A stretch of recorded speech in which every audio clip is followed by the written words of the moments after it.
Hey guys, welcome back to LOFT Project. As always, I'm your host James Robertson, back with another episode for you guys.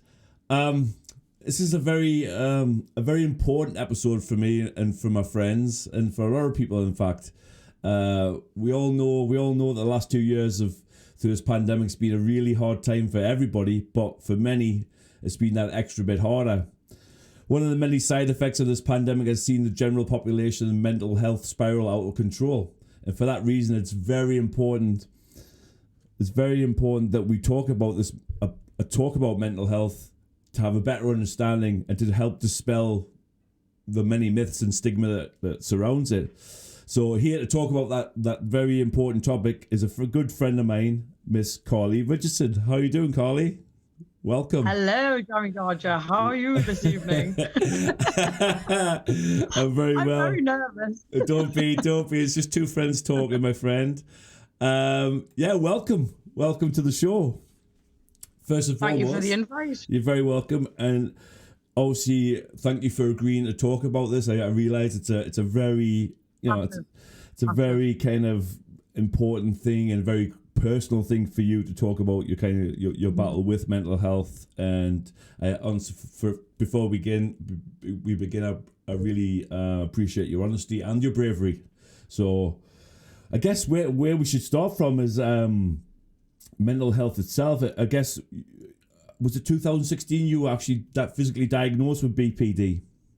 Yeah. 2016, I think, if I remember rightly. I mean, it's all on paper somewhere in the files amongst all the stuff that I hoarded over the years, as you know. Yeah. I think it was around the time of my breakdown, and which was March 2016. That's distinctive because something that I won't forget because it was really significant. So for those, but that was when, Yes, well, for those who don't actually know what BPD is, it stands for borderline personality disorder. And I'll before you tell me what it means to you, Carly, I'll just kind of read what the definition from kind of online Google, So, and it reads, borderline personality disorder is a condition that affects how you think, how you feel, and interact with other people.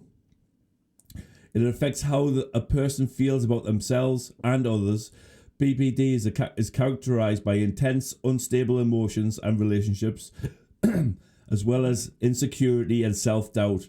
BPD makes everything about a person feel unstable, ranging from mood swings, thinking, behavior, relationships, and sometimes even identity. Does that sound like a fair? And impulses as well. Yeah. Does that sound pretty right to you? Perfect. Just a snippet of it, really. Yeah, I mean it's hard to Google. Google, of course. It's hard No, to. but that's definitely on the right track. Definitely. I mean, everybody's different, but yeah. That's pretty much. So when I say that to you, what does that? If you were to try and explain to our viewers or to someone who's never even heard of that before, what would you say it was to you? What does it mean? What does it make you feel like? Massive emotional battle, to be honest with you. Just talking about that now, like I can accept that, I'm nodding my head when you're speaking about it there, and it's like it took me a long time to accept it. Yeah. And that was the issue. That was why I was I was just off balance all the time. I couldn't accept it. I was in denial because of the stigma more so. Yeah. And I think the day that you can accept it is the day that you can start to heal and you can start to, work with it. You have to be able to work with it. If you can't accept it, you're never going to get better. That's my experience of it. I mean, when did you even become aware of that? Even that name, that disorder itself, like BPD. Probably when I was told in the clinic from a psychiatrist. Yeah. Because I thought I was bipolar, which people think is similar, and I thought they were similar. They're not. Bipolar is pretty much, from what I've read, black and white. One or the other, like Jekyll and Hyde sort of thing, which sometimes I would prefer. Mm-hmm. But the BPD in itself is just so complex. It's just the emotional side, which, if you let your emotions take over any person in general, like it can just take over your life. Even to like sitting down one day and having a bad day can lead up to, for somebody like myself or, people in general, not just people with BPD, months, even years. I think I stayed in the house for a couple of years after my breakdown and like didn't open the curtains, didn't unlock the door, didn't really go out very much. I was impulsively spending. I was self-medicating, alcohol, drugs, all of it. The relationships, the one night stands, it all comes in one. You know, you just do anything to make yourself feel alive and important and wanted. Really. Yeah. I can't even begin. Obviously, I can't. I think every single one of us has always said, I feel depressed, without even kind of, I don't even know what to be depressed is, but I've used to be that, fair, I know we've all had depression. It's a very common thing, but I think that's where people get confused with my condition as well, you know, manic depressive, or with the name calling and the you know, how many the times labels, the psycho, the nut job, the I need help, but the psycho, the nut job, just the same names over and over. And that's, you know, because it's that condition where you're emotionally unstable. I used to take it to heart all the time, probably up until recently, actually. And you've probably dealt with it yourself when me and you, you know, if we've been out for a night out or something and I've had a few drinks and maybe you've said something and I've took it in the wrong context. Yeah. Do you know what I mean? Like, but it's a very, very hard thing to deal with. Emotions are hard to deal with anyway, but especially when you've got that, because you just cannot see the light at the end of the tunnel. To be honest, sorry to interrupt you, but to be honest, I don't think we've actually sat down in all the years we've known you. And clarify, we've known each other for such a long time. You're one of my oldest friends. We've never sat down and actually spoke about it. I didn't know. Well, it's mad, isn't it? Because we can talk about anything, but we've never. So this interview, this conversation is going to be something about like a learning process. I don't know why we've never just sat down and actually spoke about it, but I wasn't sure if you were comfortable with it or what. No. I mean, you was one of my best friends, but I think it got to the point again with the stigma. I think it got to the point where you know, I was like a manic depressive at one point, and I was depressed. Now I'm not depressed. I don't see myself as being depressed. I see myself as having horrific anxiety. Some days I don't want to go out. Some days I do want to go out. You just never know how I'm going to feel, you know, as to what the situation of life is at the time. But I think it was just, the stigma, like you sort of feel guilty for having a condition, and you get, because of the labels and the judgment, you just think it's just easier not to say anything. I'm sick of getting called crazy if I have an opinion. People just put it down to mental health, even down to close friends and family. Family have even cut me off now. Like, don't speak to me because I just can't deal with my emotions, you know? Like, I can't deal with them myself. But I think they don't realise that the more support that I would have would probably be like, you know, I'd be able to deal with it more. Yeah. And they just shut off. They just can't and don't know how to deal with somebody with conditions like what I've got. Yeah. So I'll tell you what, how about we start right from the beginning? Let's go back to your childhood, and because a lot of things for all of us define us as adults, you know. We've all got our own dark secrets, our skeletons in the closet, our things that happened to us as children, you know. And like my parents separating when I was younger is deeply, but when I was very young, is deeply affected me as an adult. And very deeply. And my, you know what? Go. Sorry, do you know what? Before I forget, because I do forget, you know, I get things in my head and I get so lost off. I sort of like, I'm like a crossroads. When I start talking about something, I'll end up talking about something else. And I'll go, what was I talking about again? Because when something's on my mind, I have to get it out, you know. The separation thing with parents, it's so overlooked. It's so, you know, like it happens so much in this.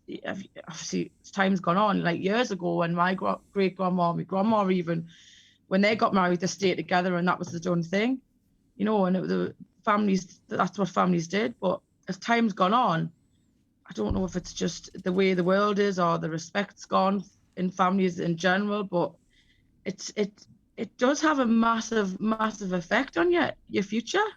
And we're just so used to it now, people splitting up, you know, people have so many relationships in their life that they just think it's the norm, and they never put it down to that. But actually, that's the root of it. That's the start of it for me. I think that's what it was. No, 100% agree with you. Again, I think if there's 6 of us and it's affected us all in different kind of, our parents splitting when we were young, affecting us in kind of various different ways. But for me, it was just resentment and anger. You know, A lot of resentment and anger. A lot of yeah, resentment and anger, definitely, especially for the other parent that wasn't around as much as the one yeah, that you were with. yeah, You know what I yeah, yeah.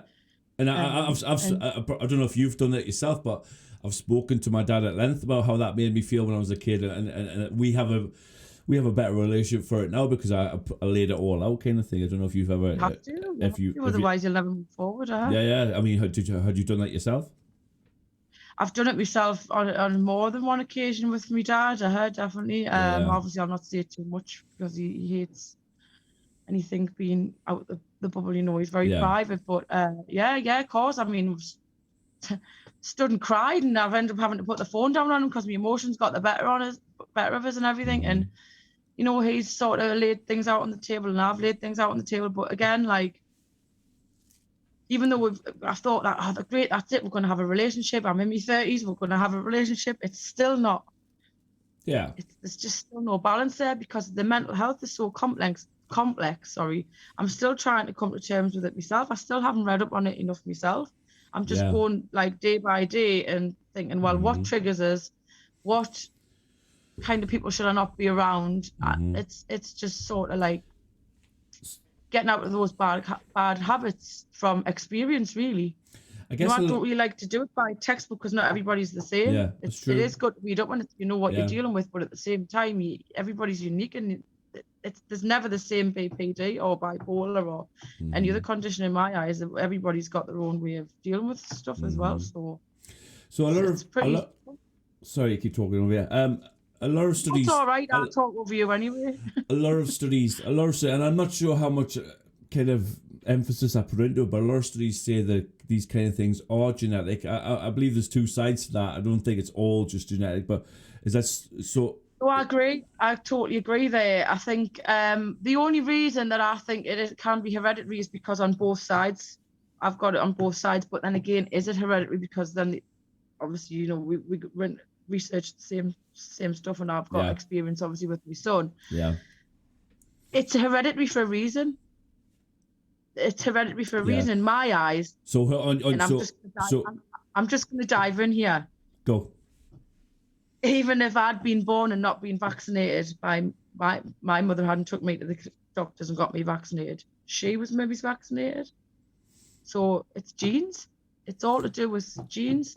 It's we've spoke off camera before, Carly, and I think it's, you know, it is entirely plausible. Again, people will want to call us both crazy for even saying that, but crazy conspiracy theorists and anti-vaxxers, yeah. But if you actually take any kind of a moment to look into like the birth and the evolution of vaccines, and then you look at the exponential rise in kind of neurological disorders and all kinds of stuff like that, then it is entirely, there is correlation, it is plausible these things are not only just genetic, but, you know, vaccine related as well. But that's a whole different kind of, that's a whole different rabbit hole. We dare to question it. Mm-hmm. I just think, I honestly think with most people it's denial, and it's fear, because obviously the people in the world that you're supposed to trust most to look after your health, I now know are the ones that have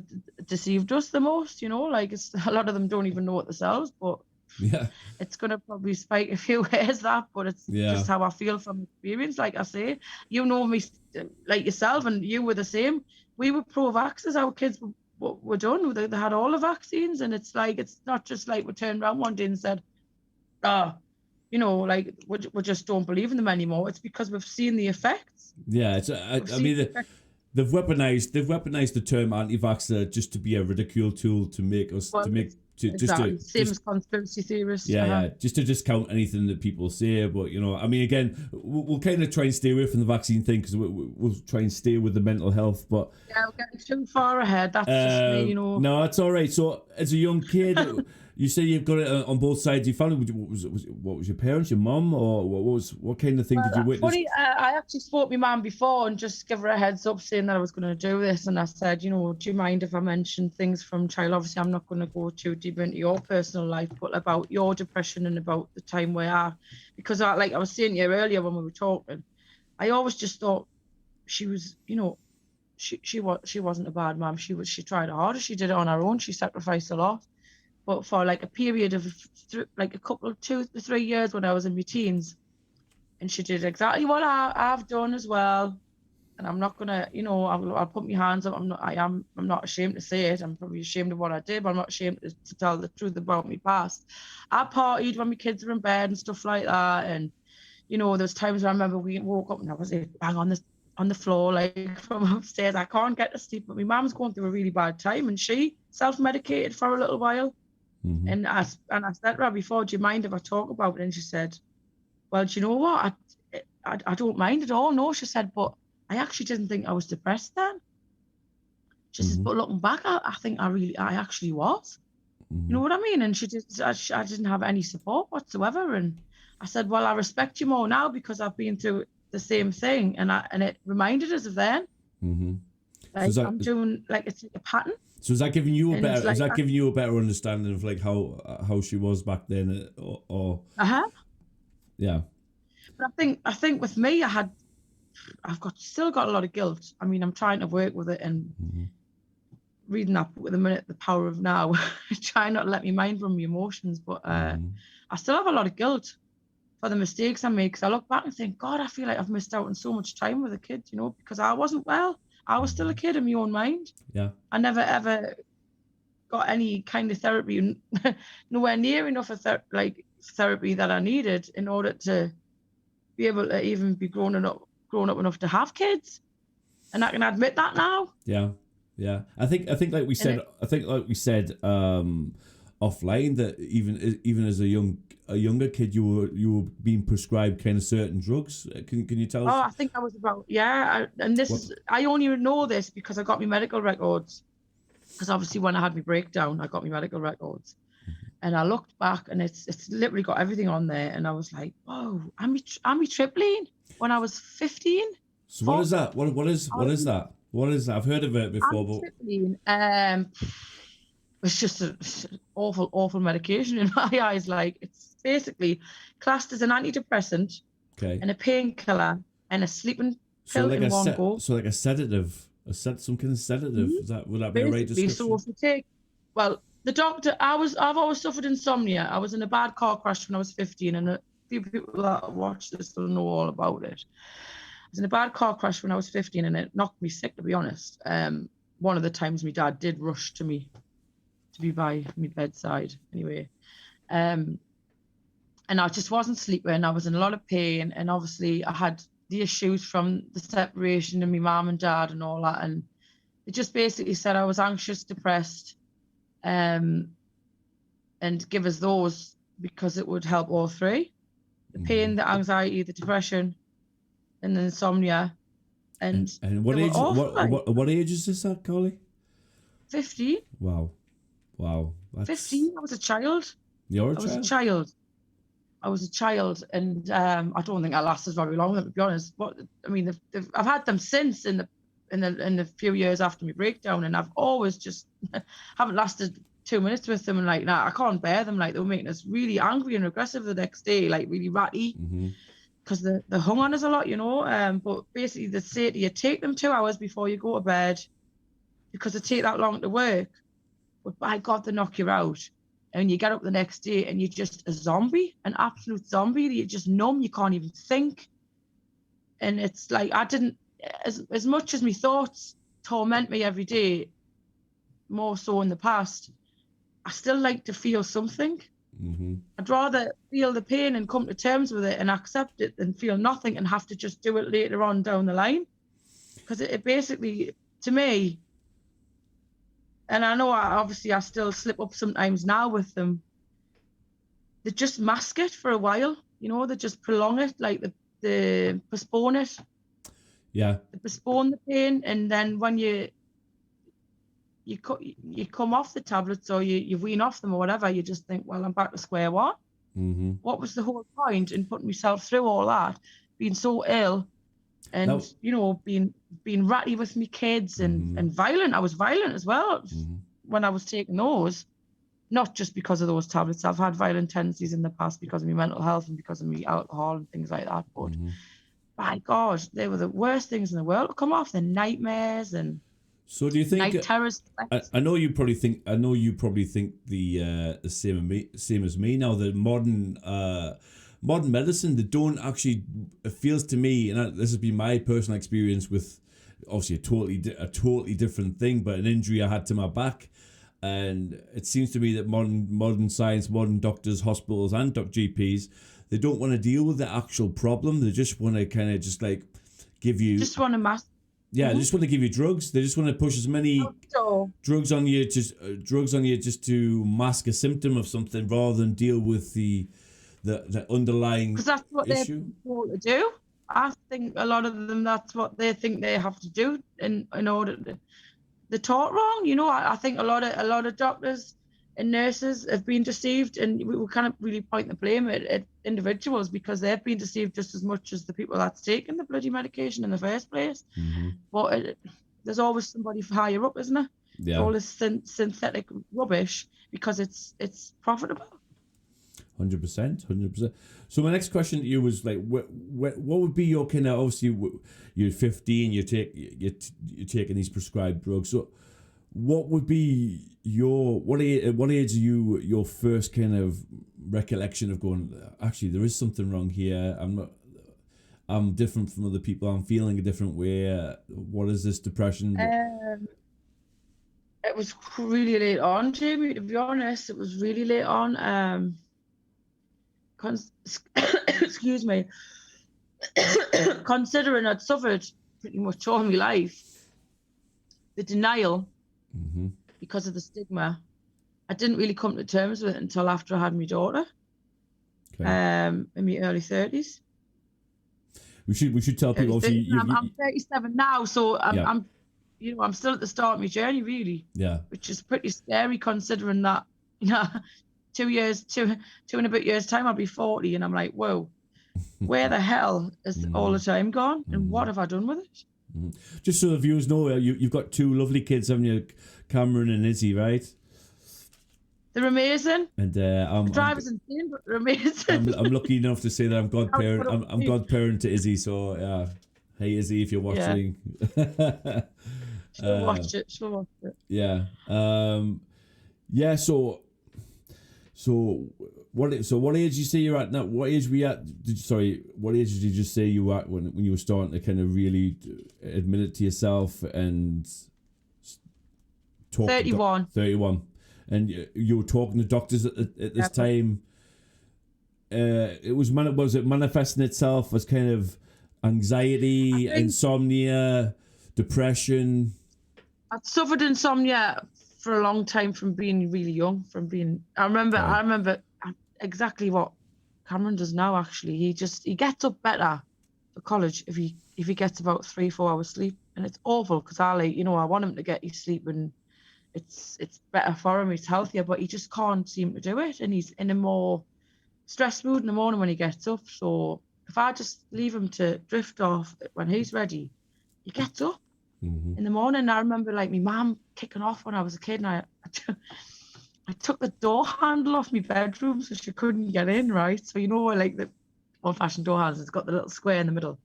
I had a butter knife in my bedroom so that I could get in and out and go to the toilet and stuff, because I didn't want her coming in kicking off. And she'd be like, "Are you taking the mickey? It's bloody 1 o'clock in the morning and you've got school." And I just wasn't tired. My mind was just overdrive all the time, and I just couldn't. I mean, I used to get myself up and get the bus down to Tanfield and everything from Stanley, but it must have drove her insane. And I know that now because it's the same for me. It drives me insane because I'm tired and I'm getting older, but I have to try. I can't imagine, like, because I'm not the best sleeper. I don't have insomnia, but I'm not the best sleeper in the world. So I think I do usually survive off 5 to 4 hours each night, and I just feel tired all the time, and it's the most awful feeling. And that's why I guess they use it as it's a torture technique for a lot of places. And sleep deprivation is you'll know yourself, it's no joke. You need sleep. Yeah, You need it, yeah, like you do for your own health and your mental you need health. 7 hours, like, haven't you? No. My daughter, I find myself catching up sometimes, through the day, and it's just not healthy. I know, like No. the Spanish do it, the siestas and stuff like that, but obviously they have a different way of life Mm-hmm. and the work rate and stuff like that. And I kept trying to justify it by, well, it's just a siesta. The Spanish do it, and they're quite healthy and we're in a total different country. But I try and find myself catching up, and then I'd be on the sofa half the afternoon, and like be too tired to do anything with the kids, and that's my biggest regret, being not. I always put myself down as a mom, you know that. I tell you not Just to as not well. being, I know, not being the best that I could be, like interacting with them enough and playing with them and doing jigsaws, and I just had no like, my attention span was so short, I didn't have any patience, like, and Well, it's because I was constantly exhausted. I mean, when you say you were taking antidepressant medication, was that, how many tablets was that even consistent? Well, Was that multiple oh God. multiple different multiple medications altogether, just totally zonking you out? I remember it wasn't the only one I took at that age. I think they give us Prozac. It was called Prozac then. I forgot the name of it now, and something else. But obviously I started drinking quite young. I was 13 when I started drinking. I mean, a lot of us did, but we used to drink on the streets of Tantovy and Tanfield and get chased by the police and stuff. We were just kids, and I started clubbing when I was 14. 14. Mm-hmm. Can you remember the buzz and the central disc on a Friday and stuff in Stanley? Yeah. I was like, let me in. Like, they knew how I was. They used to let me in there. I was a child. Do you know what I mean? And I was like, so obviously I was taking these tablets and I was drinking, and God knows whatever else I was taking. It was just, so that's obviously had a massive effect on my mental health for the ongoing as well. Like, it's just like brain cells getting battered all over. Of course. So we get to the, like say, if there's anything that I'm asking you don't feel comfortable, just tell me straight away, obviously. But you're very open about, you've always been very open about kind of your battles with mental health. So I feel totally okay asking you stuff like this. So again, we've already had a little chat offline. We're going to get to the breakdowns. You say you had 3. So what was 3? So what was the first one? Like, how did you kind of, This one was the biggie. What did that mean? Yeah, we're saying breakdown. So what does that, to help our viewers understand, what does that mean for you? What did it kind of entail? What was the kind of the straw that broke the camel's back for you, type of thing? That breakdown was a build-up of all my life. Yeah.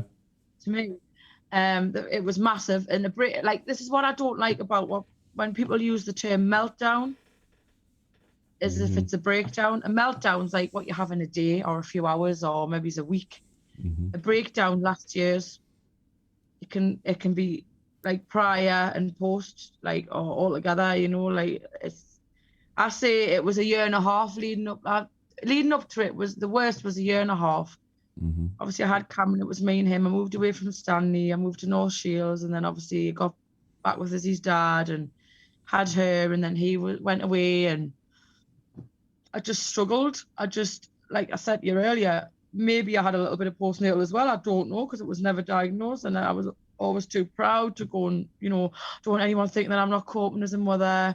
All these, comparing myself. I used to compare myself to other people all the time. Look at all these amazing single mothers with 4 kids. They're doing all right. Why can't I do that? I don't want to be the odd one out. And instead of just thinking for myself, I was always worried about what other people thought and what other people were saying about us, which I don't give a shit anymore, as long as I'm all right and my kids are all right. You know what I mean? People will call it what they want. Unfortunately, I can't control that.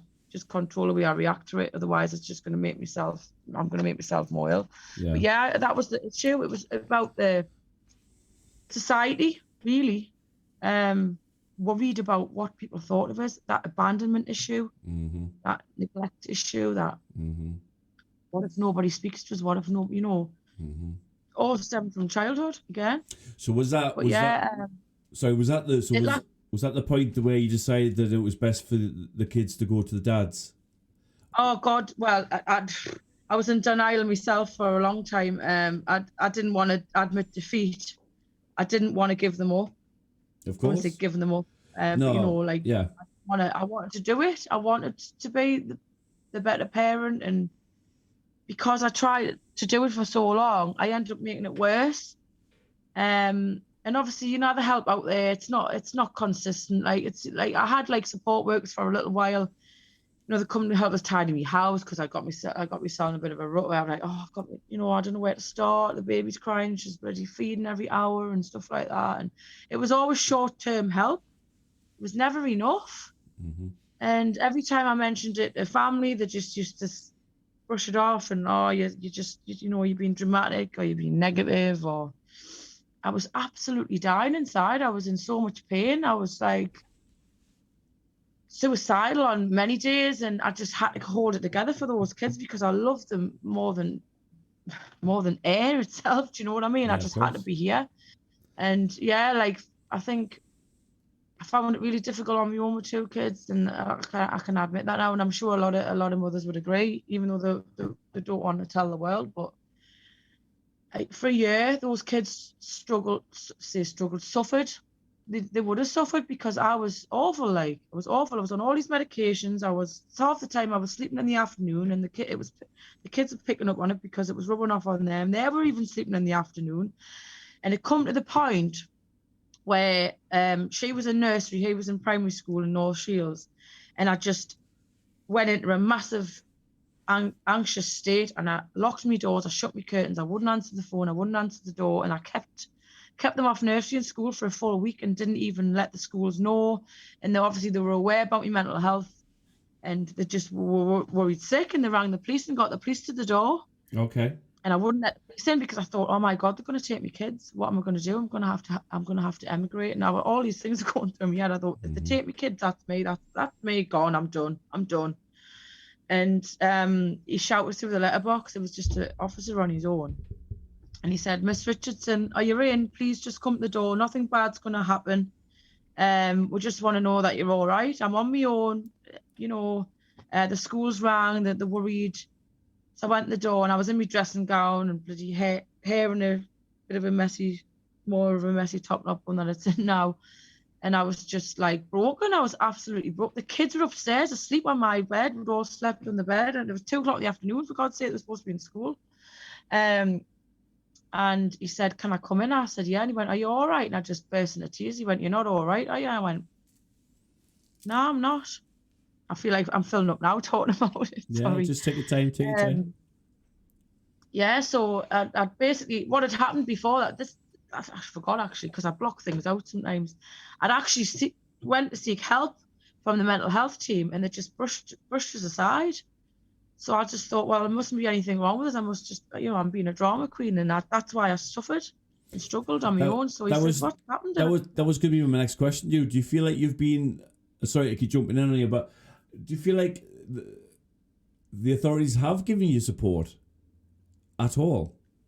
No, I still don't I don't even think I've got the right diagnosis, to be honest with you. Yeah. And you know yourself, like, I mean, obviously I'll get to that properly later on, but even with him, I've had to get him diagnosed privately just for his peace of mind, because it was just years and years and years of nothing. Like, it was just, I know that tight for staff and all that, but they just didn't care. Like, you know, I was going out my mind. I was even feeling like I had to like put it on a little bit more, like put it on a little bit more. I wasn't putting anything on, I was being honest, but having to like make it extra dramatic when I was going in there to get assessed, because they weren't listening to us. And I even went in drunk one day. I went in drunk and I had red wine around my lips, and I says, listen, I've went on one. I says, because I'm sick of nobody helping us, and you know, it just nothing. So I ended up being, like I say, that the kids were off school for a week. I was going out of my mind. Everybody was judging us. I wasn't doing it. Why haven't the kids been at school? Why this and that and the other? And I just thought, oh my God, I just can't take this anymore. So when he came out, I was lucky I had a good police officer, to be honest. And he said, I'm going to get back onto this mental health team. He says, because this is absolutely disgraceful. He says, you are not a well woman. He said, where are the kids? I said, they're upstairs. I said, they're asleep. I said, they're fine. You can go and check on them if you want. He went, no, I trust your judgment. He said, you just need to, he says, well, I'll let the school know that I've seen you and that you're okay. He said, what's going to happen? Luckily, it was the school holidays. It was like Cameron was leaving primary school and she was leaving nursery. So I think, if I'm honest, I'd held on until the school holidays because I knew deep down in my mind I was going to ask the dads to step in and help us. Mm-hmm. And as much as it killed us to have to do it because I was so proud, I knew that they would be there. I knew that I was lucky that they would be there. And I rang them both and I said, I'm not good. I need you to take the kids, even just for a few weeks. And to be honest, Jamie, I thought it was going to be just for the 6 weeks holidays. Mm-hmm. And here I am, like how many years? 5 and a bit year later. Cameron was at his dad's for 3 years. He's been back for 2 years. It's been tough, but he's here. Izzy is still with her dad. She's got a good life with him. She's got a better life than I could give her. I mean, he gets out of school on time every day, and something I could struggle to do sometimes, even leave the house, let alone get them to school. Little things, you know, I wouldn't want to disrupt something when I know I'm not 100% myself. I mean, I can't imagine. Cameron was a bit older. He decided to come home on his own terms. And obviously I wasn't going to say no, but I wasn't really ready. Yeah. Probably more so ready now, but I wasn't really ready when he come back either, you know, so it's been tough. But yeah, I just had, and they took them, and it absolutely destroyed us. Like, you know, a lot of the time when people do things like that, where they go one way or the other, they go one way or the other. And I was thinking, right, that's it. I've got this time to sort myself out. I didn't. I slipped. And I drank for a year. It went the other way. I drank for a solid year. Because you didn't have that because you didn't have that responsibility, did you? So I just felt so like I just felt like I had no purpose. I was obviously doing better than I thought I was, and just when they went, I was like, what am I supposed to do? And I drank for a solid year, and I got with an abusive partner who was an alcoholic. I was just stuck. Absolutely stuck, and I don't know how I managed to pull myself out of it, but I did. I think love conquers all, really, doesn't it? But I mean, I can't imagine what that must have felt like to admit that you'd got to that point where you couldn't look after them, and to ring the dads to ask for help. That couldn't. Well, by that point, I was desperate, and up till then, I maybe should have asked them sooner. But up until then, I was too proud and didn't want them judging or putting me down, you know, because obviously we'd both split on bad terms and things like that. So I was just thinking, in my mind, with my emotional, being unstable with emotions, I just assumed that they would just nitpick, and it would give them an excuse to knock me down even further. Well, I was wrong, really, because they stepped up, and I'll always be grateful for that, because if it wasn't for the dads, they would have been in care. Without a doubt. You really think and so? I might not have you really think so? I think that was gonna be the case. Yeah. So have you ever been close to being did it ever get that bad where you were close to being sectioned, or kind of people worried about? I actually asked my mum and my sister to sign to get a section not long after that. You did? That actually happened, yeah. I begged them, and they just didn't think that they thought I was stronger, so they didn't do it. But I begged them. I said, please. Wow. And I think, I don't know, nobody wants to do that to the sister and the daughter. They don't want to sign them over as much as I thought, they don't care. I always thought they didn't care about us. You know, they lived in South Shields, I live in North Shields. I always thought that they just didn't care, and I was the outcast, I was the black sheep, and this, that, and the other. And it's funny, because now that I've accepted who I am, and I try and walk away from situations instead of going crazy. I could say wrong word to use, but like being so impulsive like I was, we have better relationships. You know what I mean? I had I had to accept my mistakes as well. But yeah, it was the hardest thing I've ever done, but it was the best thing I've ever done for the kids and for myself as well. I know as long as I've known you, you've had real ups and downs with your mum. You've had kind of it's been a kind of real. It was either one way. Yeah. I didn't think from being your friend that knowing you guys that there was ever long periods of kind of just in the middle. It seemed to be, it was either like you loved each other or you were like hating each other, you know. And I always resented her, and and I didn't respect her, and obviously because I've got later on in life and I've went through similar stuff, it's a shame that it took all that for us to realise and for us to bite the bullet, really, and swallow my pride. But we're very alike. We're so alike. got similar issues with the insomnia, the anxiety, the joint pain, which wears us out, wears us to the ground. My mum's got rheumatoid and fibromyalgia, and mine's starting now, you know, and that's another hereditary thing. But it just takes it out here, and I've seen her cry many times, and I was just so. I think, to be honest, I had a lot of addictions at the time as well.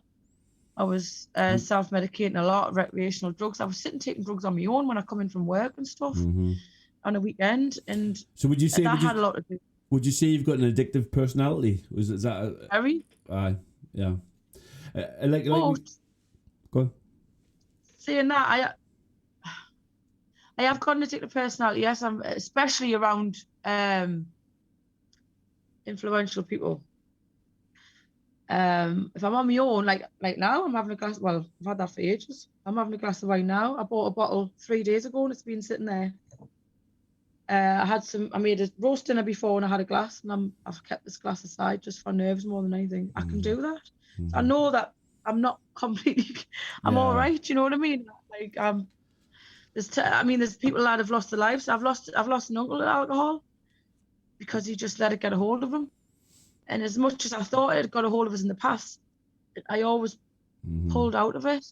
So I am stronger than I think. I've just had to start looking at the positives instead of the negatives. And like again, we've spoke about this also. As a good friend of yours, I was kind of. I live in Scotland, so we can't see each other all the time. I would look at I'd watch your videos or your photographs of certain people, like certain people you were spending time with, and I was like, "That's not good, Carly. They're not good."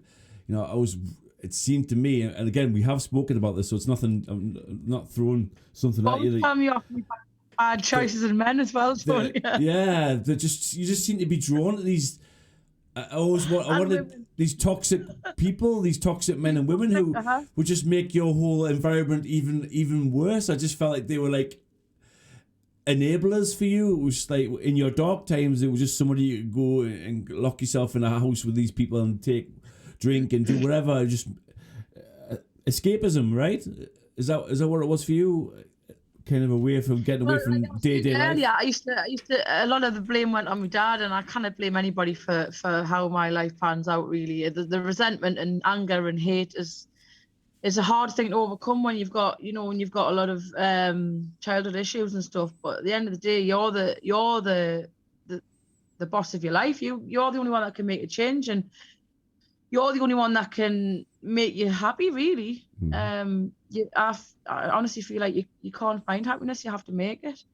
But yeah, totally went off track again now. See, this is what happens. No, I was just asking about why you personally feel drawn to these. I'm not going to say bad people, but just kind of people. In fact, no, I will. I say toxic people who. Yeah, well, there's a lot of toxic people. There's been a lot of toxic people in my life, and my family and friend circle. And I don't know whether, like I said, yeah, the male side of it. The type of men I was going for,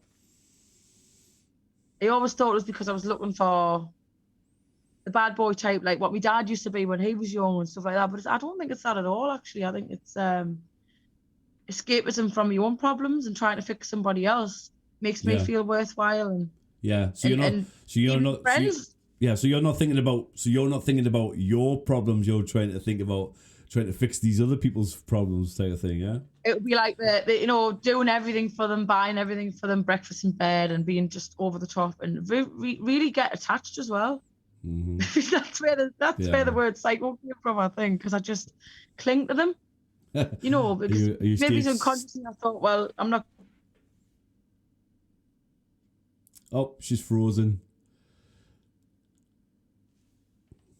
Just bear with us a second, ladies and gentlemen. I'm just gonna pause it right there because Carly's screen's obviously frozen. 1 second, guys. Oh, she's back. It froze. Somebody's telling me to be quiet now. Somebody's saying, right, that's enough. It's funny because it froze you in a really unflattering pose. And that's all the time. I always know when you're going to call as well. So that's pretty fair, I see. So you escapism, hopelessness. Denial. Like extreme highs and extreme lows, like real lows, right? Because That's why I thought I had bipolar. It was a friend that's actually really, she's got, there's different stages. My auntie's got it actually. I won't name anybody, but my auntie's got it. And there's on both sides, like my dad's side and my mum's side, there's been hereditary mental health issues. And as you know, my grandma's got dementia now, and I'm a lot like, I'm looking around as if you can see. I don't really want you to see, but like I've got boxes everywhere, and like she started hoarding, until she had a breakdown, but yeah, lost track again. No, it's fine. No, it's okay. We're talking about obviously the highs and lows. I know you personally of like many times when we've spent time together and you've had a great weekend. You'll kind of like you'll just kind of disappear into yourself for a week or something. I won't hear from you, and you won't obviously. Afterwards, I'll have a great time for 2 days, and I'll be manic. Yeah. Then I'll be in like withdrawn, depressive. Insomniac, anxious state for a week. I mean, I've done it. Like I was at Scotland when was I there? Not last weekend, the weekend before. Yeah, and I've only just picked myself up the last couple of days. Yeah. I mean, you won't even answer your phone or text. I know when you disappear that it's one of those times, I'm very particular about the phone calls. Yeah, I could have been having a nap, but you weren't though. But I could have been. And you said to me one time, well, I'm sorry, but 2:00 in the afternoon is a normal time to ring somebody. Well, not when you're like me and you don't sleep. Get really ratty when I'm tired. We actually had a fall out. You went off it because I rang you because I didn't text before I rang you at 2:00 in the afternoon. Always text first and say, is it okay to ring? Yeah, I know now. I know. I know. Yeah. So yeah, never ring before 10 in the morning and never ring after 10 at night. Well, I mean, this is a one-off, but I mean, 2 p.m. 2 p.m.'s a reasonable time, Carly. That's siesta time, Jammy. We're not in Spain, Carly. Keep telling me something. I wish I was. So we're laughing, but something also very serious that comes along with hand in hand with these things, I guess, is how many times you've personally told me you've had suicidal thoughts, and I know you have. It's not just something for attention. I know you have. And you know what? Attention. I don't even know why people say that. That's an awful thing to say to somebody that's literally feeling suicidal. That makes them want to do it more. Yeah. I did try when I was 16. I tried to split my wrists. I didn't know that, Carly. I slashed them. I obviously didn't do a very good job. The ambulance came and everything, and I've never done it since, but it doesn't stop the thoughts. And I can't stand it when people say attention seeking, selfish, or what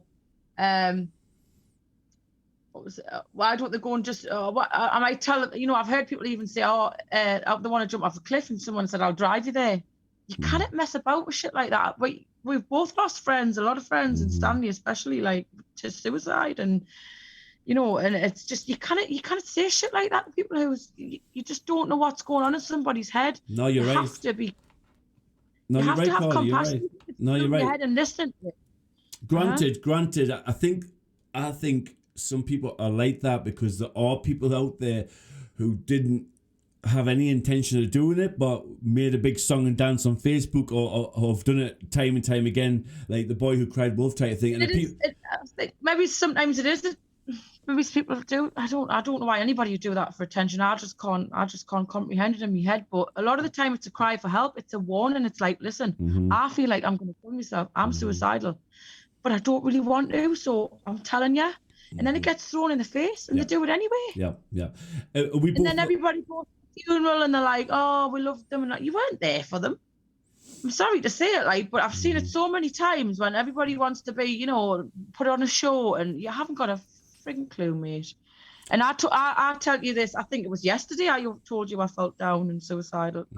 I don't want to put that on people. I tell my closest friends because I want them to know how I'm feeling. I don't want to be depressive and pull them down and have negative energy come across. But the honest reason why I say it, I tell myself now, I would never do it. I've got 2 beautiful kids. I would never leave them for a start. They keep me going. They keep me going as much as I'm demented half the time. And we shout at our kids for doing wrong and things like that. And they think they would be better off without us. But I would never leave them. I would never leave them. But now I'm coming to think, well, hang on a minute, I'm important as well. Mm-hmm. I have to be important for them, you know, like for them to feel safe and secure. Yeah. It doesn't stop us feeling like that. I can't help how I feel. Mm-hmm.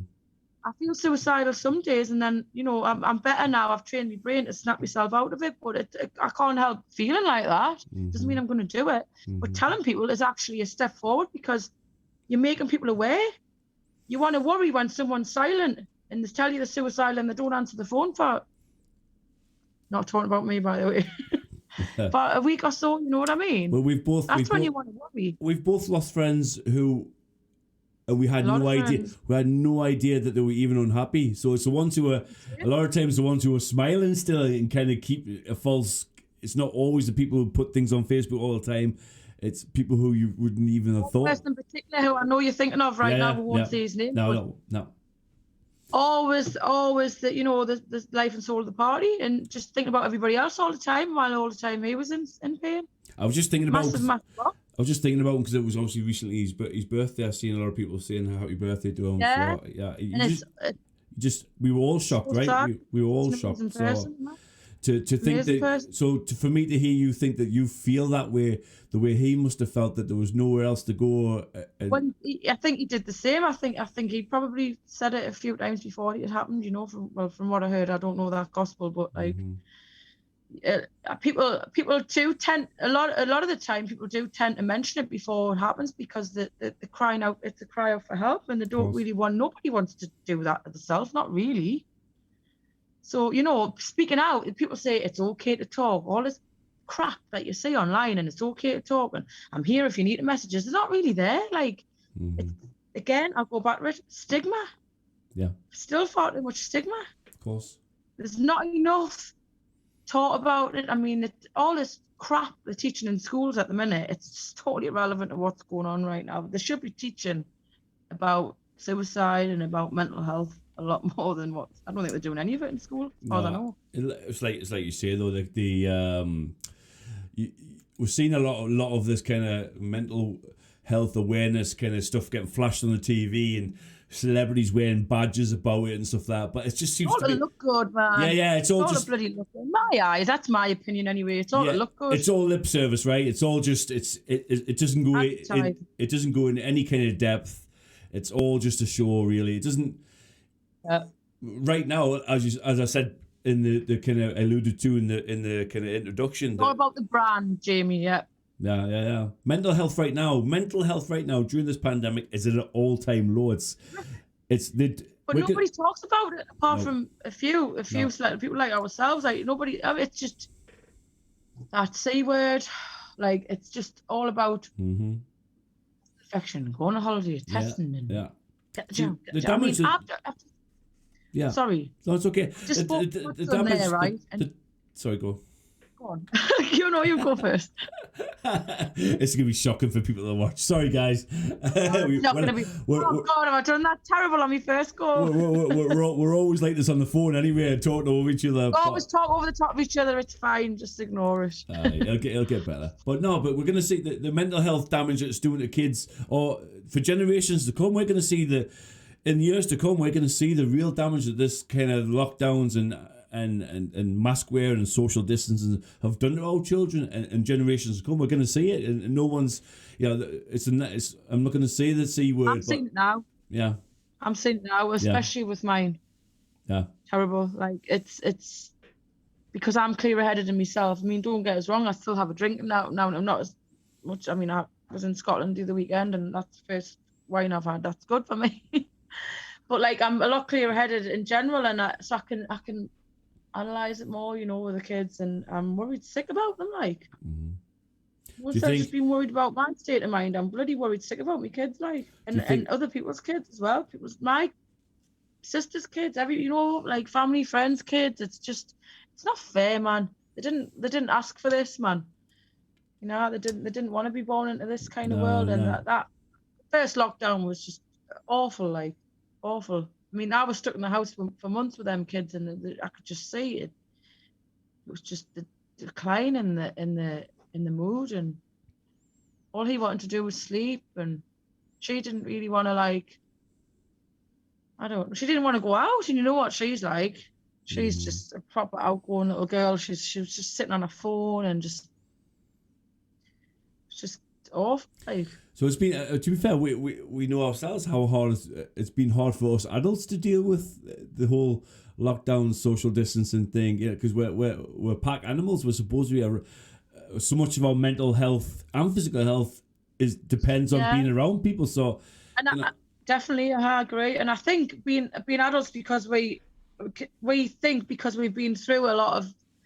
We've been here longer and we've been through a lot of mental health already, that it affects us more. Well, in all actual fact, it affects kids a lot more because they're absorbed more. They're at that crucial age. And I had to stop and think, like, second lockdown, I think it was. I was like, hang on a minute, it might be the end of the first one. I don't know. It's all just been sort of rolled into one, hasn't it? It's where the hell's the time gone? I was thinking, hang on a minute, then I'm like getting stressed with these kids and they're bloody suffering, like. They're suffering, it's not just about us. It's more about, it is about them. If anything, they're the next generation. It's their world. Like, what the hell? And they don't talk about it. Kids don't want to talk about that kind of thing. No, not really. So they bottle it all up. That's what I did. I bottled it all up until I was 31. It's probably be a difficult one for you to answer, or kind of how, I don't know how you feel about it. So do you think long term, how you've been over the years has affected them both in a certain way, or do you think long term? Yeah, especially the oldest. Yeah. And that's again guilt. So that I'm living with that guilt as well, which eats away at me. Like, well, I'm reading that book at the minute, The Power of Now, and it's. I think I'm gonna have to read it twice, to be honest. It's helping. It's about not letting your past and your emotions and your mind control you. Just be.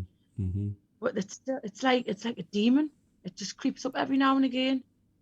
Even though I'm trying, I'm the best I've ever been now compared to what I used to be, because I was I'm not going to lie, I was a wreckhead. I was trying to be a mother and a wreckhead at the same time, but like, I'm trying the best I've ever done now, and I just still feel like I don't deserve it. Like, I don't deserve to be a mother because of the past. You can't think, like I've said to you many times, you can't think that way, Carly. You can't blame. You can't just continuously. You can't blame yourself. I'm not. I'll get there. I will get there eventually. You cannot live in the past. But this, like I've said, obviously, I started the gym, didn't I? 2.5 years ago, and I really got into it, and I was there 4 to 5 days a week. I was personal training and everything, and I was starting to get really fit. And obviously, I haven't been for months now because I moved impulsively, obviously, because thinking for Cameron, he wanted to go to college in Durham, and it's too far away, and I don't want to start another gym because it's like it took me 2 years to get used to going to that one, and I still wasn't confident enough to go on my own. So when I'm moving again, but I'll be moving closer, I'm gonna have to get a bus and a metro, but I'm going back to that gym because that was my happy place. But the withdrawal that I had from not going there was worse than any withdrawal I've had from any bout binge of alcohol or drugs, because I was so there. I was like, oh my God, I'm finally getting there. I didn't even want to drink half the time. Once every 3 weeks I was having a drink, and endorphins, and I was just so happy. I was getting me confidence, and because I haven't had it, it's been like, oh shit, what do I do? Like, I told you. I told you at the time, Carly. I told you at the time. Remember when I was seeing you, even just the photographs or your videos from the gym, I could see it in the way you were. Physically saw it in your body. Physically saw it in your. Even posts exactly like, when would I post selfies? Yeah. In your complexion, in your attitude, in your charisma, is everything completely better. It was so much better. And that's why. But even with this whole thing's going on now, not any time do these people, especially for depression or anything like that, they don't prescribe good exercise. They never promote that, do they? They never promote it. They should be giving every person with mental health free gym membership. Yeah. Simple as that. Not free jabs. Sorry for swearing. No, it's okay. It's all right. No, what? Push the health and not the synthetics, for God's sake. Why is nobody listening? Yeah. You know yourself. How good were you feeling at that time? Best I've ever felt in my entire life, and I can't wait to get back there, because I will get back there. Better than any drug. Better than any drug dumbing you down or making you feel just lethargic. Behind itself, the adrenaline, oh God, Yeah. I can't. People that go to the gym and work hard will know exactly what I mean. I originally went for my mental health, and I started really liking the way I was looking and feeling. It's all physically. linked. It's all linked. It's all linked. The visual aspect of it, you seeing yourself and You know accepting yourself and being happy within yourself, and everybody met in there, right? Special shout out to Caroline. She was my personal trainer, cool. and Janice as well. There was loads of girls that we used to work with. What's her name and what gym she actually at? Just give her a little shout out. Is Energy Fitness in Jarrow. Energy Fitness in Jarrow. There you go, guys. There you go. We're gonna Caroline. You want your dream team. We did the what was it? We did what was it called? I've lost off again. How can I forget? It's been that long. Shield Maidens. We were the Shield Maidens. By the way, what a laugh. By the way, the gym. Everybody knows. So positive, and they used to hate themselves laughing at me because I was always the one that used to let rip in the class. Oh my God. And I've totally said that just to wind you up because I know you hear it. By the way, if the gym are looking for, the show's looking for a sponsor, so if the gym wants to get in touch with it, we can give you some shout outs. Oh, definitely, yeah. I was going to tell you before, my godson Liam, he's just got a podcast kit. Cool. I sent you the video. Yeah, Liam, man. Liam J. Nixon there. Doing shout outs now. I think I am. He's loving it. Like he got to come into some money, and he says, "I've spent it all on this podcast." I said, "Well, keep it and don't sell it." But he was telling us earlier. He said there was a one of those NHS buses coming Hollyhill Gardens in the Bullring, South Stanley, and the Bullring offering free vaccinations. There was kids playing in the street. They would have happily, like he said, there was just anybody could go in. What's going on? Like, I don't know. Because like obviously at a certain age, a kid can decide for themselves according to them. So there could be a kid playing on the bike down there, and there's this big bus, come and get your vaccination. When the parents are sitting in the house, know nothing about it. So it's just absolutely diabolical. Like, so something else I think we should bring up, because it is important, because you've, as well as kind of as well as the continuous battles you've had with the mental health and your ups and downs. I think it's important that we kind of put some context into it as well, because that's hard on its own. But not only that, is that was it last year you actually got the diagnosis that Cameron is autistic, right? You finally got it diagnosed, yeah. I took him private because I just had enough, to be honest. I'm still paying for it now. I pay monthly. It cost a lot of money, but it was worth every penny, like, for him, Because I just think, especially because of the lockdown, he got kicked out. Actually, he got kicked out of where was it? Through the NHS during lockdown, because I missed an appointment. One appointment. So is it again? He's 14 now. It's a difficult time for any young, 16. Sorry, 15. 16. 16. Wow. Okay. They're college now. So it's a difficult time for any young man, young boy, right? Hormones, kind of have an attitude with his mother. That's normal stuff. But been put through the mill, aye. But you put into the mix, kind of being high on the spectrum of autism. And by the way, and I still haven't had to talk with him either. When do I do it? Like, so he's not even kind of. He's aware that he's got, but I haven't actually sat down and talked to him, because the last time I spoke to him, he got aggressive about it. So I've been begging someone to come and sit with us to do it, somebody professional to sit, so he's not just, he's against his mum at the minute. Oh, whatever you say, I don't believe. I'm not going to sit there and put him through that where he can't sleep unless somebody is there to confirm it. And I know I shouldn't have to rely on anybody, but I just know that it's going to upset him, and I just don't want to. Like, he needs somebody, he needs some support, he needs a support worker or a social worker or something. I've been asking for this for years. You need respite. You need respite. And he needs it as well. Yeah. I mean, what?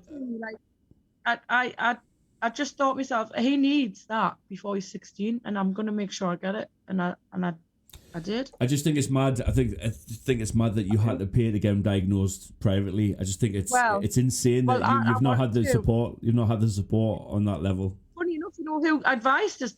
She gave me a heads up about it because she did the same. Somebody that I was talking to through the NHS. Okay. She told you to go private. Yeah. Which way? She said She says you'll be waiting ages.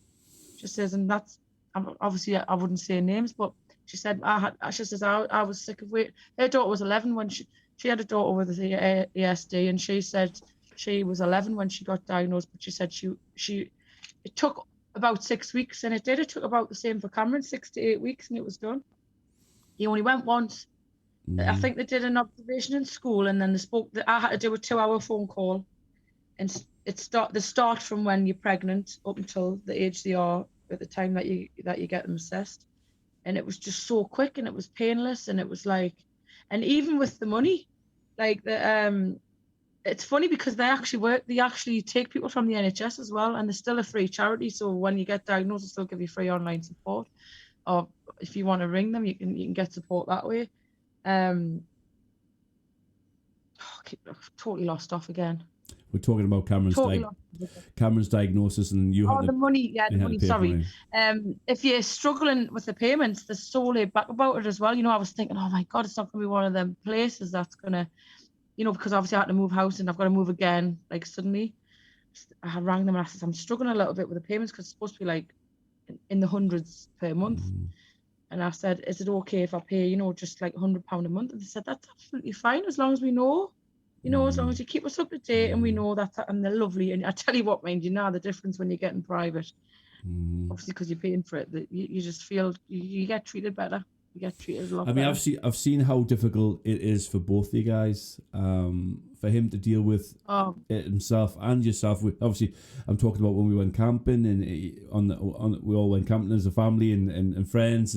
And it was he wouldn't. I'll set the scene for everyone with the context where we were in a beautiful place on a beautiful beach. The weather was fantastic. We're all there having campfires and everything like that. And you know, Cameron didn't even want to come out with the tent, did he? And I could see you couldn't enjoy yourself properly because he was.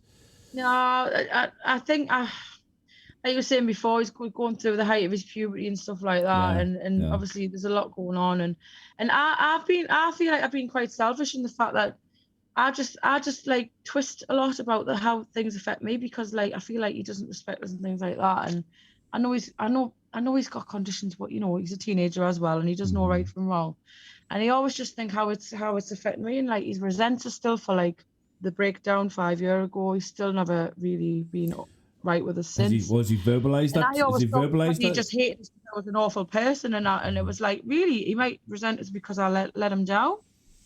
And I've never actually sat and thought, well, I have, but not for long enough. I haven't kept it consistent as to say, like, well, how is he really thinking? But I can't really sit down and talk to him at the minute because he doesn't even want us in his bedroom. Like, why do you want to come in my room? You know, that age. But I just really want to, sometimes I just want to, you know, like, tell us what's going on in your head and tell me what I can do. And like, I asked him for a cuddle last night, and he was like, "Nah." I was like, "All right, then, probably pushing it a little." So bit. How does it present itself? He's very introverted. He's not very social. Communication skills, doesn't really know how to express himself or his feelings towards. Expressions. It's like, if, as you know, he's declined after that year 9 vaccine. I mean, yeah. If you want to. You believe that he's vaccinated. Well, you know yeah, go. Yeah, of course he is. You believe that he's vaccine damaged, yeah? His dad was pressured into giving him that, and just before he came back living, you know, his dad's against all that, same as us. But he was so pressured into signing that bit of paper that he felt like something was going to happen if he didn't. And he's never been. I don't know. I just know Jamie. He's got terrible bowel trouble now, poor kid, and he's just declined with it. He's just got more withdrawn. But that could be a puberty thing as well. But yeah, the puberty thing for the mental side, but not the physical. Yeah. You know. Which vaccine was it? Do you know which one it was? You know your own child anyway. You know your own child. Yeah, of course. Do you know which vaccine it was that he actually got in year 9, which changed everything? Is it the TB one or something? The BCG. Yeah. They've stopped doing that now. I thought they'd stopped doing that because my daughter never got that at school. Well, I'm assuming it was that one because I don't know. I'm assuming it was in year 9. He was 14. Yeah, it probably was. I went ape shit with the school, ape shit. Of course.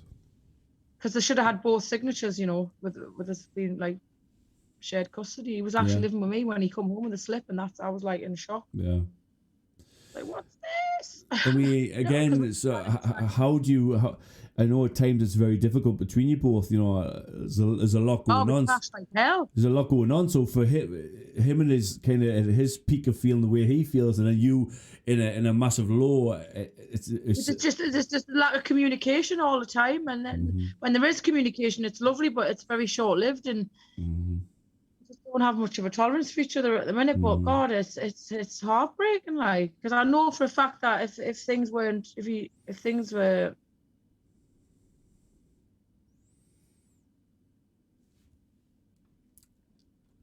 Oh, she's frozen again. Don't know what's going on with Zoom today. Sorry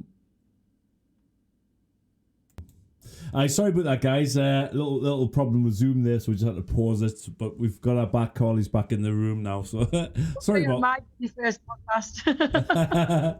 Sorry about that. So we were just talking about kind of how difficult it is to be a full-time carer or a carer for an autistic child anyway, let alone going through being a teenager and being a teenager and going through that difficult moody stage of being a teenager, and then also caring for yourself. So a lot of people don't even know that about you, so it must be, I can't even imagine how hard that is, because you have a lot of assumptions, a lot of judgment, a lot of it's mad, like you were saying earlier, how we haven't really actually sat and talked about it in depth like this, and I'm actually grateful that you asked us to do it, because it's good to get it out there properly instead of me just ranting on Facebook and putting posts on and talking about it properly. I must admit, there was times where you were writing stuff on Facebook and I was just like, Carly, no. especially with you and your mum. Especially with you and your mum were battling online. I was like, guys. Oh, I know. Oh, cringe, guys, man. just ring each other. I am aware. That's a step forward if you're aware, isn't it? Yeah. Ranting. Well, I've been off it for weeks. I hadn't been on Facebook until recently. I have to have breaks now because I just get a bit too. To be fair, I was just saying to Danny the other day that it's been quiet on my front since they deleted my main account. I've not had a ban, but I got a ban yesterday, so I won't be able to post this for a couple of days because they'll give me a 3-day ban. Oh, you banned? Just for I can post anything I want, but you talk about vaccinations. My sister's banned as well. She got banned for saying something on her comments. Did she? I think she's threatened to kill someone. Obviously. I mean that will. I mean that will do it. Threats of death and stuff. I just said that I wish I hadn't vaccinated Megan. All I said was basically, out of all the things I have posted, it was the least worthy of a ban, to be honest with you. I just said that I wished I'd known what I know now, because when Megan was 18 years ago, I wouldn't have vaccinated her, but the thing is, there was nobody around at that time sharing. It wasn't a Facebook. Did you write the word vaccinated though, or did you not Yeah, I probably did. That's your own fault, say. I know. You suppose I usually spell it VAKSEEN, but I know. Vaccine. It's funny because people just think you're an idiot, and I'm like, no, I'm writing it so I don't get a ban, obviously. But I know. But I said to somebody the other day, I wrote a post that was like, yeah, it was something like, oh, you flat earthers are crazy, whatever. But and I was like, because it's more plausible to think you're just some monkey living on a space ball. But but it was nothing. And they instantly sent me a message saying, "This is bullying." Facebook was like, "Nobody can see your comment. This is bullying." How? What? I was like, Oh no! And the tables turned. But out of all the things I have said I could have been banned for, that was the least thing I could have been banned for. But it's gonna be so. Bullying. Yeah, bullying. But saying you flat earthers are crazy isn't. No. Oh, that was the last thing I looked into actually. Oh, that's what I wanted to talk to you about, because I remember. How long has it been now since you kind of started doing your own research into kind of lots of different things? You had the. About 3 years. 3 years. I can remember you had. Probably since the start of lockdown, really. And it fits into this whole kind of discussion we're having about mental health, because when you were having this awakening, and I watched it in real time, I watched it happen, I could see it happening, and you were just questioning everything straight away. The easiest thing that everybody wanted to do was just label you as a mental healthcare, like mental. Oh, did you see all the bullying I got? Yeah, I saw it firsthand. The groups of girls and everything. There was always the go-to thing with you, or you're mental, or you're just crazy. You're a nut job. Yeah, they did the marches, and you thought you were there for us, and you said, "Are you prepared for this?" Because I don't know if you are.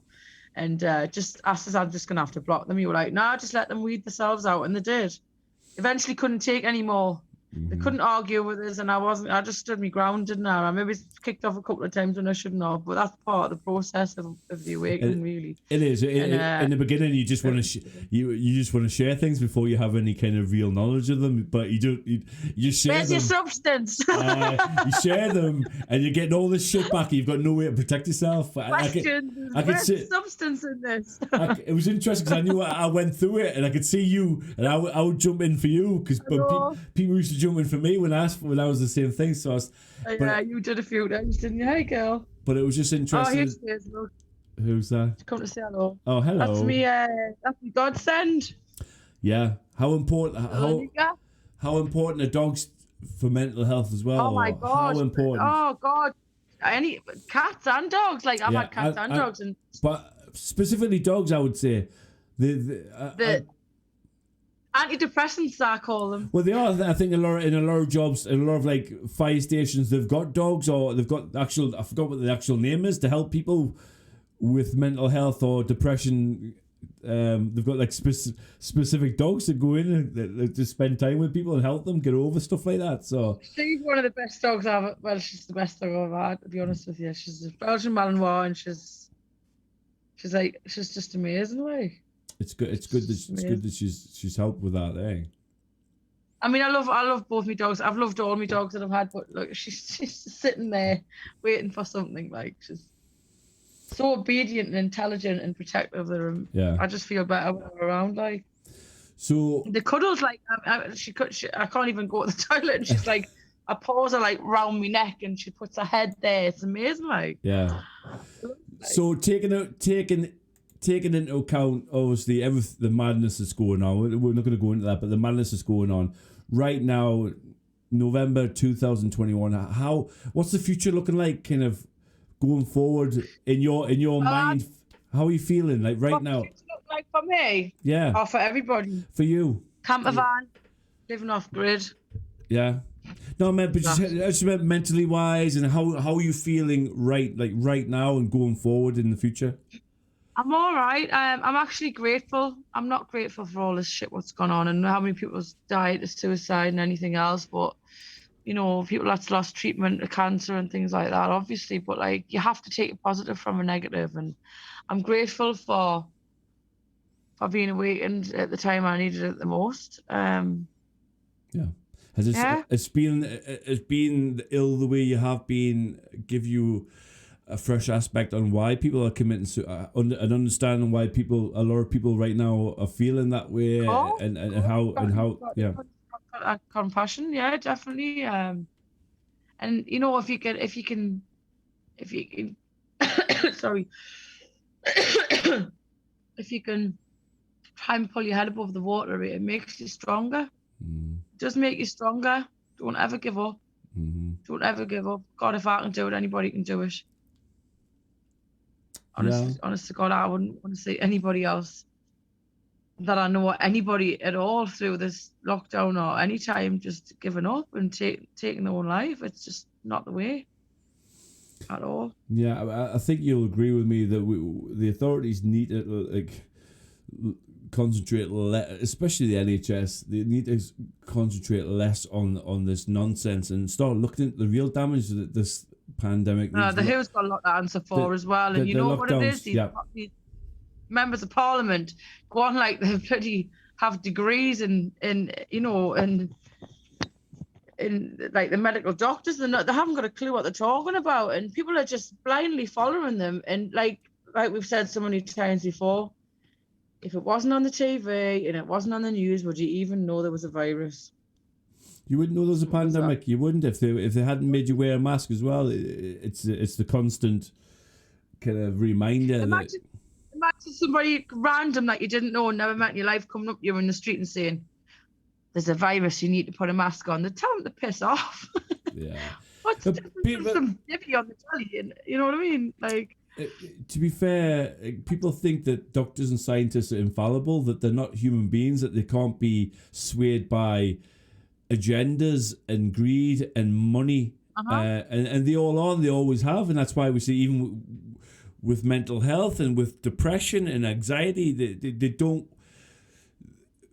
How many times do they just push pills onto you rather than you putting you into some kind of therapy or letting you speak to somebody properly, exactly. or even diagnosing you? You know what I mean? Just take. And like tablets. I said with the amitriptyline, they made me aggressive and horrible.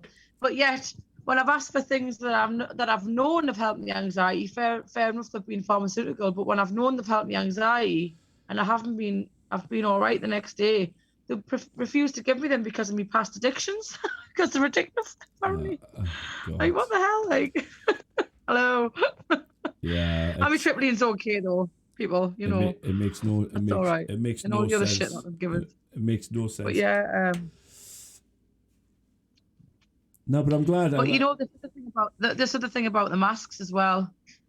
People need to really shut the hell up, because like going into a shop and someone saying you need to wear a mask. I mean, that's given me anxiety in itself, just somebody saying that, and then I've had an argument with them, or a debate, or a discussion, or whatever, however it's went. That person that you're pulling in the shop might have been in a domestic, she might have been in a really bad relationship and gagged or, raped or anything like that, and it happens a lot, and I've known people it's happened to. I've been with an ex-partner. I've been strangled and things like that, and it's like that whole it affects you, like it's all you're breathing, like that just it's not just as simple as to say put your mask on, your mask, assuming that you've already got one in your pocket to start with, like just think. Like it's interesting. It's interesting that you obviously mentioned anxiety. I personally suffer from anxiety myself. I know how crippling that can be, and also you alluded to kind of you've seen and been the victim of kind of domestic violence and seen violence as well. I think a lot of people who do have kind of mental health issues have also been. It's kind of seems to go hand in hand. A lot of these people have also had traumatic experiences, been around violence. I mean, most of the time, yeah. It's something you've kind of dealt with ex-partners and stuff like that, right? Yeah. I guess they're probably taking advantage of you when you've been kind of at your lowest vulnerability, and anybody who could take that vulnerability and know that that's your kind of Achilles heel and then use it against you, like use derogatory terms against you, whilst claiming to care about you or understanding how you've come to this that's where what you are. Narcissists do. Yeah. You seem to have attracted a few, right? You just love them, right? I mean, who am I to speak? But single forever. Oh, single forever. But no, you see, I know you still have your ups and downs, Carly, but I think in general you seem a lot better in recent years. Strong. Strong.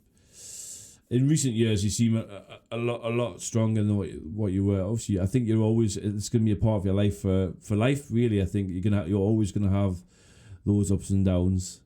Life's beautiful if if you can see it for what it is, and Mm-hmm. so many beautiful places to see, and I've seen, even when I went to Brazil 2 years ago, it was like, wow, Mm-hmm. you know, and how other people live, and like it's a beautiful place, but it's so poor and they've got nothing. And I just thought, God, we should be so grateful, Mm-hmm. you know. And I just just, like I want to see more of the world, like. I want to see you get more support, not only from authorities but from dads Oh, believe me, so and you know, and Cameron get the support that he both of understand that us, he needs. You know, it'll be both of us, beneficial. yeah. You know, I was hoping after the diagnosis that this would, I mean, this would be the next step for you to get these. Well, so did I, but it's all the funding and all the short stuff, and I mean, you can't, as you know, you can't even get an appointment at the doctors now. Yeah, The phone's I engaged. mean, yeah, I mean, I've needed a tooth out for 4 weeks. Can't get in anywhere. The hospital won't take me. Nothing. yeah. I I'm mean, just in pain. yeah. With I'm guessing kind of help with an autistic child or your depression or mental health in any way right now is just not high in their list at all, is it really? Just not. Oh, it's not priority at all. You know, Not priority at all. What their priority is putting all the stuff on buses to go down Hollyhill Gardens and wherever else with these bloody jibby jab buses. Sorry. Mm-hmm. I mean, why would anybody have to do that anyway? Like, the letter I got today was about a flu jab. I haven't had a flu jab for years. I think I had it once because I've got asthma. I was bad off it, and I've never been bad since I haven't had it. You know, like, it's so forced. Why aren't people questioning the fact that it's so forced? Why are they so desperate for you to get it? Why do they care if they're vaccinated or they're wearing masks? Why are they banging on and banging on about? I mean, you look at other medications around the world. People, many thousands, tens of thousands, if not 100,000 people in America are dying because they can't afford insulin. But with this, they want to give you it for free. Nothing's free in this world. We know that for sure. Let alone trying to volumes in itself, exactly, and it's sickening to be honest with you. Let alone trying to bribe you or offer you fucking or blackmail you or criminalize you for not doing it. You know, it's scary. How many people have died with terminal cancer in this past 2 years? Mm-hmm. I know someone personally that's lost somebody. How many people have got undiagnosed cancer because women can't get in for breast screens or smears or you know it's we know exactly that we know why it's you know the agenda. It's all about the agenda, isn't it? Again, we have to watch it because I don't really want to get into that kind of side of it. I wanted to kind of just stick to the. No, I'm not going to go too deep, but we know the situation.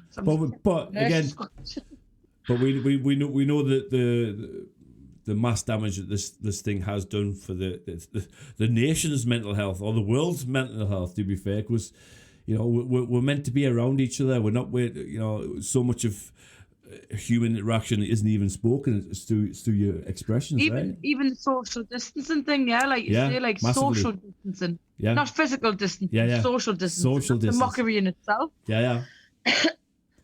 Making you scared to give someone, you know, how many times did you just need to be hugged, Carly? How many times would just a hug in certain situations make you feel better? God, that's amazing. How many times it's actually proven to help depression. It's a proven thing. Yeah. But they've made they've made us scared of each other. That's why I love it when she does it to me. She's a dog. Yeah. But she really does wrap her paws around my neck, and it's like, like. Yeah. Like she knows, it's like she can sense that I'm not feeling it. They do. Dogs 100% sense when their owners are either sick or upset. So, well, anyway, it's getting late now. So I think we'll just call it quits there. But I really appreciate you coming on. You're okay, and it's helped.